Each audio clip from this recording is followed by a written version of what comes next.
آنکھیں کسی نے مانگی جلوہ کسی نے مانگا، آنکھیں کسی نے مانگی جلوہ کسی نے مانگا، ذرہ کسی نے مانگا، صحرا کسی نے مانگا۔ آنکھیں کسی نے مانگی جلوہ کسی نے مانگا، ذرہ کسی نے مانگا، صحرا کسی نے مانگا، بڑھ کے بھی اس سے پایا جتنا کسی نے مانگا، میرے قریب سے اگر قطرہ کسی نے مانگا، دریا بہا دیے ہیں دربے بہا دیے ہیں۔ حضرات، آج کے اس جمعہ کے مختصر سے خطاب میں آقا دو جہاں سیاح مکہ صلی اللہ علیہ وسلم کے معراج شریف کے بارے میں بتاؤں گا۔ قرآن مقدس میں اللہ ارشاد فرماتا ہے، سبحان الذی اسری بعبدہ لیلا من المسجد الحرام الی المسجد الاقصی، یعنی مسجد حرام سے مسجد اقصی تک کا سفر یہ قرآن مقدس سے ثابت ہے، اور اس کے بعد کا سفر حدیث پاک سے ثابت ہے۔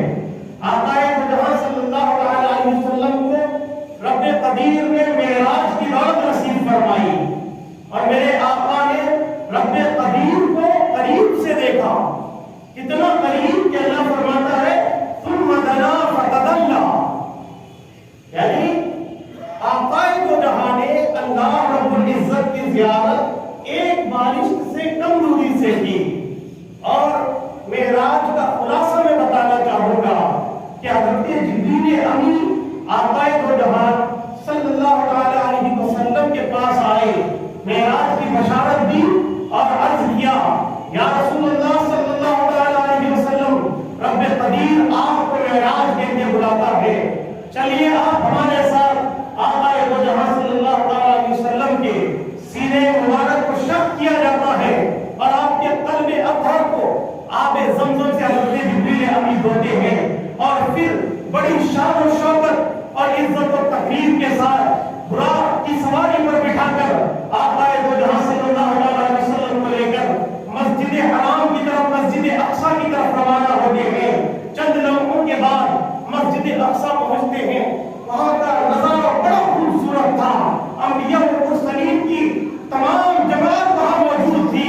آقا دو جہاں صلی اللہ علیہ وسلم نے تمام انبیاء کی امامت فرمائی، اور کیا خوب نماز دی کہ جہاں مقتدی انبیاء کرام تھے تو امام الانبیاء تھے، سرور دو جہاں تھے، سیاح مکہ تھے۔ آقا دو جہاں نے امامت فرمائی، پھر آگے آسمان کی طرف سفر جاری رکھا، چلتے گئے، حضرت جبریل کے ساتھ چلتے گئے، چلتے گئے۔ آقا خود فرماتے ہیں ثم عرج بنا الی السماء، پھر جبریل اور ہم آسمان کی طرف چلنے لگے اور سدرۃ المنتہا پر جا کر پہنچ گئے۔ جب وہاں پہنچے تو جبریل نے عرض کیا، یا رسول اللہ، اب میں یہاں سے آگے نہیں جا سکتا ہوں، میرا سفر یہیں تک تھا، اگر میں یہاں سے ایک ذرہ آگے بڑھا تو میرے پر نور الہی کی تجلی کی تاب بنا سکے گا اور جل کر راکھ ہو جائے گا۔ حضرت جبریل وہیں رک جاتے ہیں، میرے آقا آگے بڑھتے ہیں، اور اللہ رب العزت جہاں آقا کو بلاتا ہے، عرش سے بھی آگے، کرسی سے بھی آگے، مکہ سے بھی آگے، لامکہ سے بھی آگے، آقا کریم رب کے قریب جاتے ہیں۔ اور یہاں سوچنے اور سمجھنے اور دیکھنے والی بات یہ ہے کہ فرشتوں کے سردار حضرت جبریل بھی جہاں نہیں جا سکتے تھے، جبریل امین نے آقا کی بارگاہ میں عرض کیا تھا کہ یا رسول اللہ، اگر میں یہاں سے ایک ذرہ بڑھا تو میرے پر اللہ کے نور کی تجلی کی تاب بنا سکے گا اور وہ جل کر راکھ ہو جائے گا۔ لیکن میرے مصطفیٰ کی شان یہ ہے کہ میرے مصطفیٰ جس امامہ پاک کو پہن کر وہاں سے آگے گئے، تو جب آپ واپس آئے مکہ کی سرزمین میں تو وہ امامہ بھی سلامت تھا۔ یہ آقا کی شان ہے۔ اور معراج میں عجائب و غرائب، جنت و دوزخ، آپ نے بہت ساری چیزیں دیکھی، انہی چیزوں پر میں روشنی ڈالوں گا۔ لیکن اے مسلمانوں، میں ایک بات اور بتانا چاہتا ہوں کہ آج کے ترقی یافتہ دور میں جہاں پہ سائنس عروج پا رہا ہے، جہاں پہ سائنسداں نئے ٹیکنالوجی لانچ کر رہے ہیں، جہاں پہ سائنسداں اپنی ترقی کا دعویٰ کر رہے ہیں، جہاں پر سائنسداں چندریان-2 چندریان-3 لانچ کر کے ایک ڈھانچے کو، ایک اسٹرکچر کو چاند تک پہنچا رہے ہیں، حتیٰ کہ دعوے کے مطابق کچھ لوگ بھی چاند پر پہنچ چکے ہیں، وہ نبی کے معراج جسمانی کا انکار کرتے ہیں، کہتے ہیں اللہ کے نبی ایک لمحے میں کیسے ہو سکتا ہے کہ معراج کے لیے گئے اور چند لمحے میں واپس آ گئے؟ یہ ممکن نہیں ہے۔ کیوں ممکن نہیں ہے؟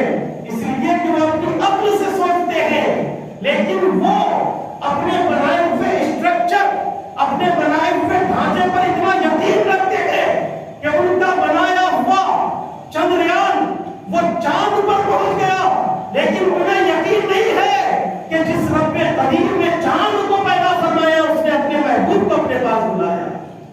وہ یقین نہیں کرتے ہیں، وہ کہتے ہیں کہ معراج جسمانی کے ممکن نہیں ہے، یعنی کوئی وہی نہیں سکتا ہے کہ جسم کے ساتھ آسمانوں کی طرف جائے، چاند سے بھی آگے، اور پھر رات کے چند حصوں میں واپس آ جائے۔ میں کہنا چاہتا ہوں کہ لوگوں، تم اپنے بنائے ہوئے اسٹرکچر اور ڈھانچے پر اتنا یقین رکھتے ہو، تم اپنے چندریان پر اتنا یقین رکھتے ہو کہ تم نے اسے چاند تک بھیجا، وہ چاند تک پہنچا، اس نے تمہیں تصویریں کھینچ کر دی، تم نے اس کی تصویروں کو وائرل کیا، تم نے دعویٰ کیا کہ ہم نے چندریان کو چاند تک پہنچا دیا، لیکن جس رب قدیر نے چاند کو پیدا کیا، جس رب قدیر نے اس راکٹ بنانے والے کو پیدا کیا، اس پر تمہیں اعتماد نہیں ہے، اس پر تمہیں یقین نہیں ہے۔ میں نے پوچھا کہ تم تو اپنے چندریان کا دعویٰ کرتے ہو کہ تمہارا چندریان آسمان کے گرد چاند تک پہنچ گیا، تو ان لوگوں نے کہا کہ یہ سائنس کا کمال ہے، لیکن تمہارے نبی کیسے گئے؟ ہم نے کہا کہ اگر تمہارا چندریان-3 لانچ کرنے کے بعد چاند تک پہنچا تو یہ سائنس کا کمال ہے، ہمارے نبی آسمان تک پہنچے تو یہ خالق کے سائنس کا کمال ہے، یہ پروردگار عالم کا کمال ہے، یہ قدرت رب لم یزل کا کمال ہے۔ رب نے اپنے محبوب کو بلایا، کہاں بلایا؟ اپنے پاس بلایا، نعمتیں عطا فرمائی، اور میرے آقا نے جو چیزیں راستے میں دیکھی وہ چیزیں آ کر اپنے صحابہ کو بتایا، صحابہ نے روایت کی، وہ ہم تک پہنچی۔ آقا صلی اللہ علیہ وسلم جب سفر معراج پر تھے اور اپنے بڑے عجائب، بڑے غرائب دیکھے، آپ نے کچھ لوگوں کو عیش و آرام میں دیکھا تو کچھ لوگوں کو سخت سزاؤں اور عذاب میں مبتلا دیکھا، آپ نے کچھ لوگوں کو بلند و بالا محلات میں دیکھے تو آپ نے کچھ لوگوں کو سخت آگ میں تڑپتا ہوا دیکھا۔ آقا صلی اللہ علیہ وسلم جب معراج کے سفر پر جا رہے تھے، میرے آقا نے دیکھا کہ کچھ لوگ ایسے ہیں، کچھ لوگ ایسے ہیں جو عظیم اور بلند و بالا محلات میں ہیں۔ آقا نے حضرت جبریل سے پوچھا، اے جبریل یہ کون لوگ ہیں جن کو اتنا عظیم مقام عطا کیا گیا ہے؟ حضرت جبریل نے عرض کیا، یا رسول اللہ یہ وہ لوگ ہیں جو دنیا میں عفو و درگزر کرتے تھے، یعنی اپنے بھائی کو معاف کر دیتے تھے، ان کو درگزر کر دیتے تھے۔ آقا محمد صلی اللہ علیہ وسلم نے اس کے بعد بشارت دی اور ارشاد فرمایا، کیا ارشاد فرمایا کہ جو شخص اپنے بھائی کی غلطیوں کو معاف کرے گا، اللہ رب العزت قیامت میں اس کی عزت بڑھائے گا۔ یہ مقام ہے عفو درگزر کا۔ میرے آقا جب معراج کی رات گئے تو میرے آقا نے کچھ لوگوں کو عذاب میں مبتلا دیکھا۔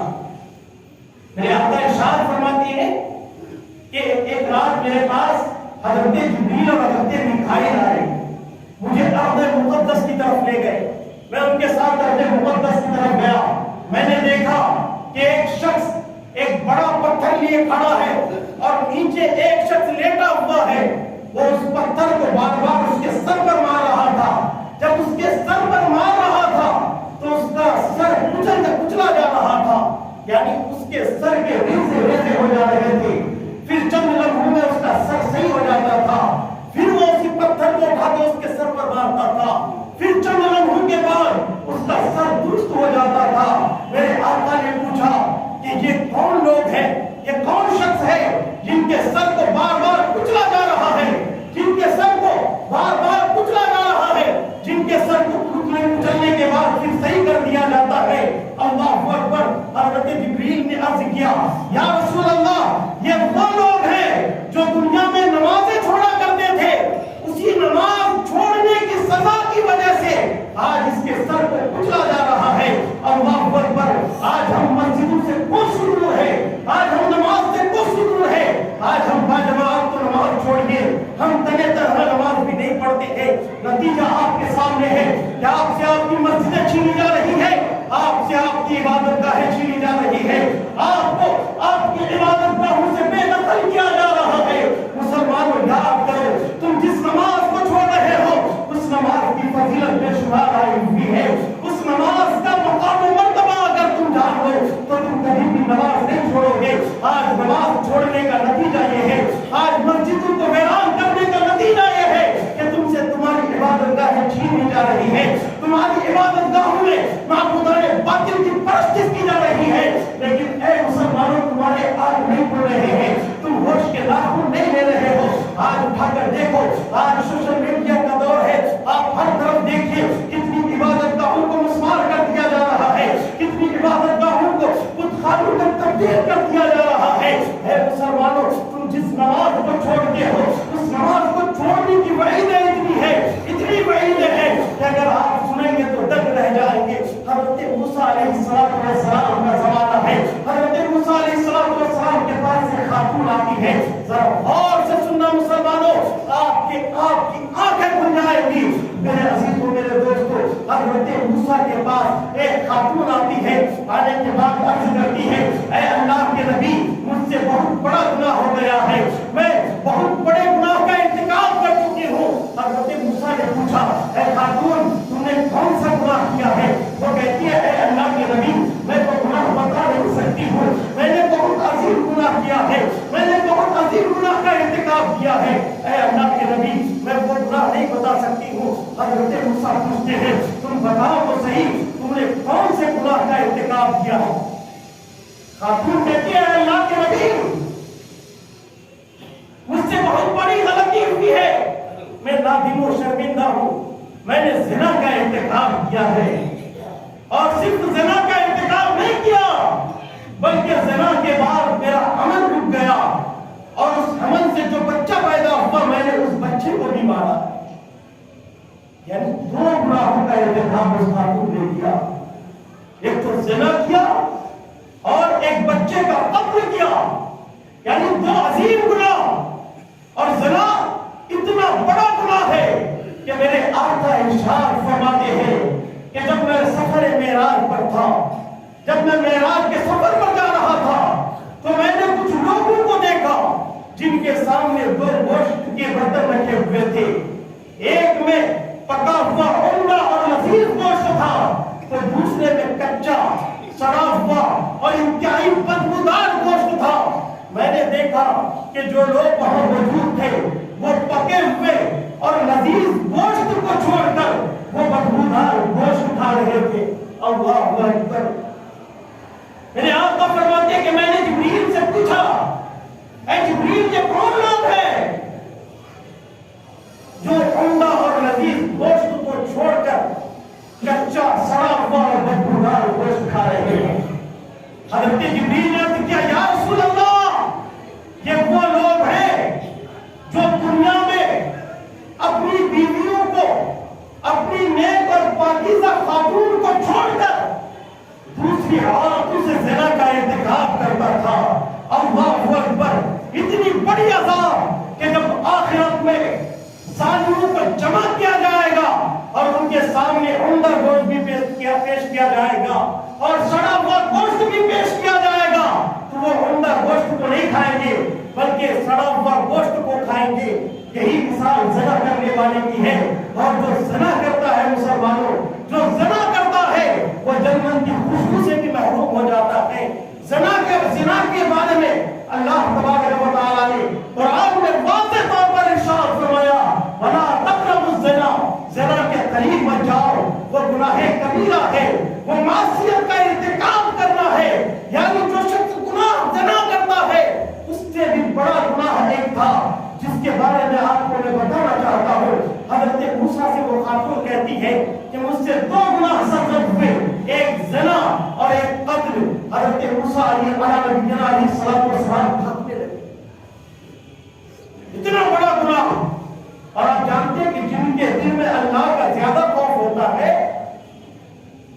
وہ اللہ سے زیادہ ڈرتے ہیں. وہ نافرمانی کو سن کر بھی خوف زدہ ہو جاتے ہیں. حضرت موسیٰ علیہ السلام نے کہا اس خاتون سے کہ خاتون تم نے اتنے بڑے دو گناہوں کا ارتکاب کیا تم یہاں سے چلی جاؤ. کہیں ایسا نہ ہو کہ تمہاری وجہ سے ہمارے یہاں بھی عذاب آ جائے, یہاں کے لوگ بھی عذاب میں مبتلا ہو جائے.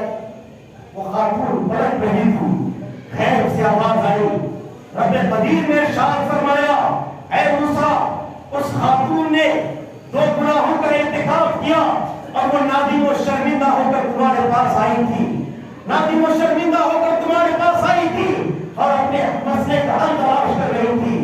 اے موسیٰ کیا تم جانتے ہو کہ اس سے بھی بڑھ کر ایک گناہ ہے, یعنی قتل کرنے اور زنا سے بھی بڑھ کر ایک گناہ ہے. ذرا غور سے سننا مسلمانوں, آج ہماری پستی کی وجہ یہی ہے, آج ہمارے زوال کا سبب یہی ہے. اللہ نے فرمایا اے موسیٰ ان دو کے علاوہ ایک ایسا گناہ ہے جو ان دو سے بڑھ کر ہے. حضرت موسیٰ نے عرض کیا رب قدیر کو کون سا گناہ ہے؟ اللہ رب العزت نے ارشاد فرمایا اے موسیٰ وہ گناہ نماز کا چھوڑنا ہے. جو شخص نماز کو چھوڑتا